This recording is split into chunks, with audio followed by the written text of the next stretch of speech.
Winnie the Pooh Chapter 10, in which Christopher Robin gives Pooh a party, and we say goodbye.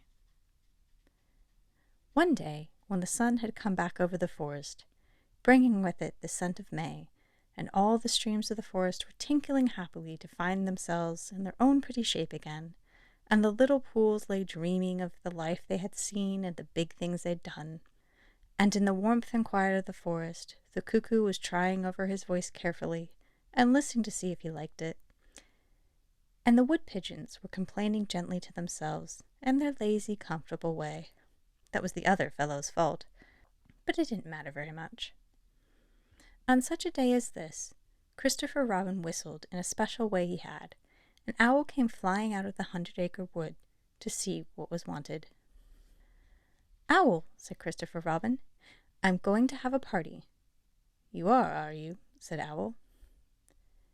"And it's to be a special sort of party, because it's because of what Pooh did when he did what he did to save Piglet from the flood." "Oh, that's what it's for, is it?" said Owl. "Yes. So will you tell Pooh as quickly as you can, and all of the others, because it will be tomorrow."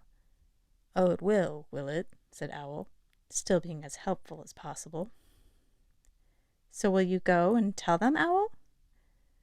Owl tried to think of something very wise to say, but couldn't. So he flew off to tell the others, and the first person he told was Pooh. "Pooh," he said, "Christopher Robin is giving a party." "Oh," said Pooh. And then, seeing that Owl expected him to say something else, he said, "Will there be those little cake things with pink sugar icing?" Owl felt that it was rather beneath him to talk about little cake things with pink sugar icing, so he told Pooh exactly what Christopher Robin had said, and flew off to Eeyore. "A party for me?" thought Pooh to himself. "How grand!" And he began to wonder if all the other animals would know that it was a special Pooh party, and if Christopher Robin had told them about the floating bear and the brain of Pooh, and all the wonderful ships he had invented and sailed on.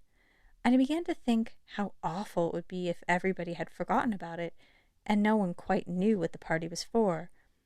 And the more he thought like this, the more the party got muddled in his mind, like a dream where nothing goes right. And the dream began to sing itself over in his head, until it became a sort of song. It was an anxious Pooh song. "Three cheers for Pooh, for who? For Pooh. Why, what did he do? I thought you knew. He saved a friend from wetting.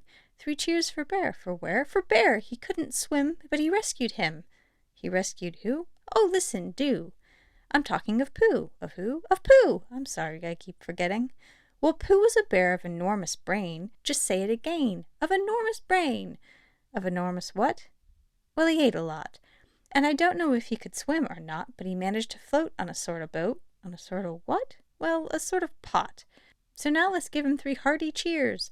"So now let's give him 3 hearty witches, and hope he'll be with us for years and years, and grow in health and wisdom and riches. 3 cheers for Pooh." "For who?" "For Pooh." 3 cheers for Bear. For where? For Bear. 3 cheers for wonderful Winnie the Pooh. Just tell me, somebody, what did he do?" While this was going on inside him, Owl was talking to Eeyore. "Eeyore," said Owl, "Christopher Robin is giving a party." "Very interesting," said Eeyore. "I suppose they'll be sending me down the odd bits which get trodden on. Kind and thoughtful. Not at all. Don't mention it." "There is an invitation for you." "What's that like?" "An invitation."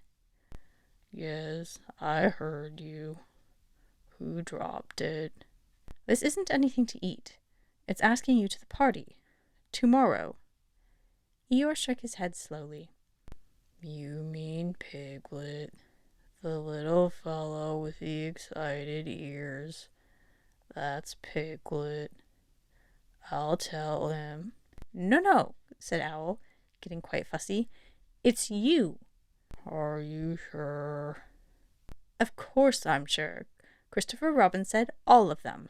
Tell all of them." "All of them except Eeyore?" All of them, said Owl sulkily. Oh, said Eeyore.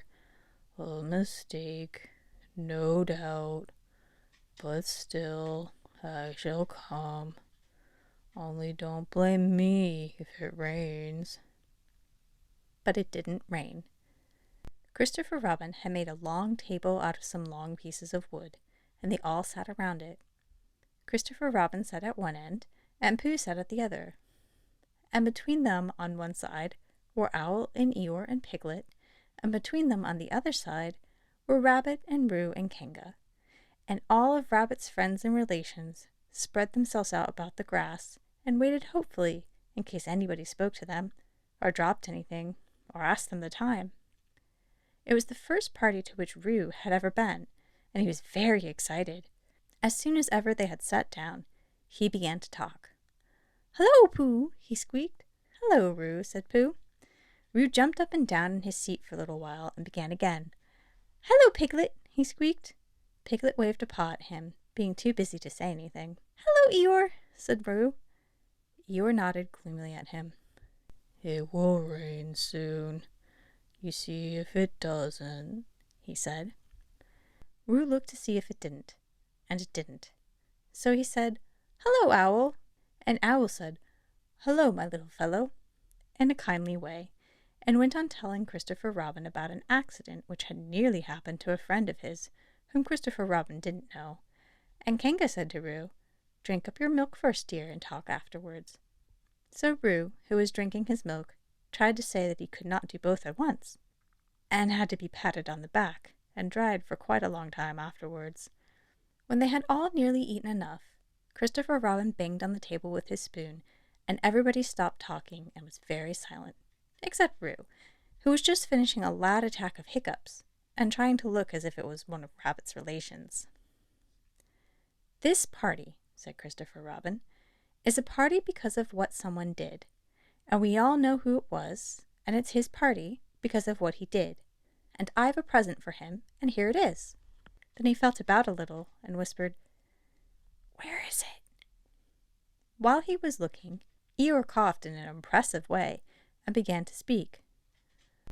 "Friends," he said, "including oddments, it is a great pleasure, or perhaps I had better say, it has been a pleasure so far, to see you at my party. What I did was nothing. Any of you, except Rabbit and Owl and Kanga, would have done the same. Oh, and Pooh. My remarks do not, of course, apply to Piglet and Roo, 'cause they are too small. Any of you would have done the same, but it just happened to be me.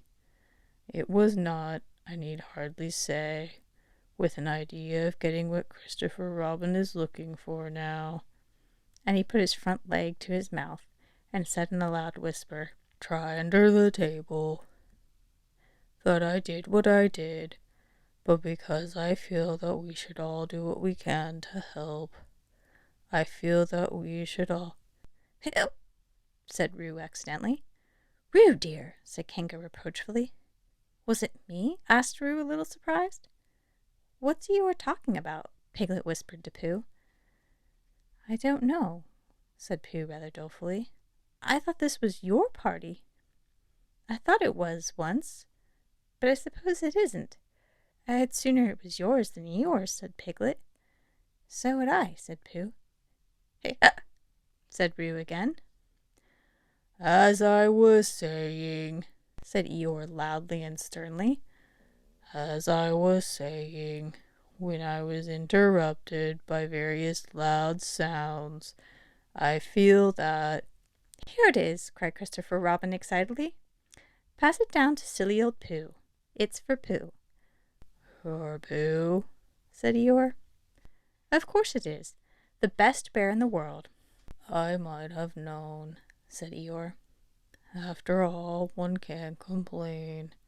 I have my friends.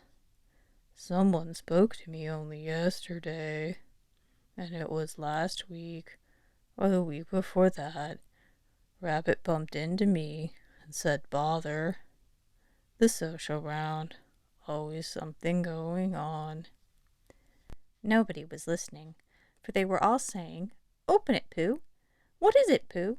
"I know what it is." "No, you don't." And other helpful remarks of this sort. And of course Pooh was opening it as quickly as ever he could, but without cutting the string, because you never know when a bit of string could be useful. At last it was undone. When Pooh saw what it was, he nearly fell down. He was so pleased. It was a special pencil case. There were pencils in it marked B for bear, and pencils marked HB for helping bear, and pencils marked BB for brave bear. There was a knife for sharpening the pencils, and an India rubber for rubbing out anything you had spelt wrong, and a ruler for ruling lines for the words to walk on, and inch marks for the ruler in case you wanted to know how many inches anything was, and blue pencils and red pencils and green pencils for saying anything special in blue and red and green. And all of these lovely things were in little pockets of their own in the special case, which shut with a click when you clicked it, and they were all for Pooh. "Oh," said Pooh. "Oh, Pooh," said everybody else except Eeyore. "Thank you," growled Pooh. But Eeyore was saying to himself, "This writing business, pencils and whatnot, overrated if you ask me. Silly stuff, nothing in it." Later on, when they had all said goodbye and thank you to Christopher Robin, Pooh and Piglet walked home thoughtfully together in the golden evening, and for a long time they were silent. "When you wake up in the morning, Pooh," said Piglet at last, "what's the first thing you say to yourself?" "What's for breakfast?" said Pooh. "What do you say, Piglet?" "I say, I wonder what's going to happen exciting today," said Piglet. Pooh nodded thoughtfully. "It's the same thing," he said. "And did that happen?" asked Christopher Robin. "When?" "The next morning." "I don't know." "Could you think and tell me and Pooh sometime?" "If you wanted it very much." "Pooh does," said Christopher Robin. He gave a deep sigh, picked up his bear by the leg, and walked off to the door, trailing Winnie the Pooh behind him. At the door he turned and said, "Come to see me have my bath?" "I might," I said. "Was Pooh's pencil case any better than mine?" "It was just the same," I said. He nodded and went out, and in a moment I heard Winnie the Pooh, bump, bump, bump, going up the stairs behind him.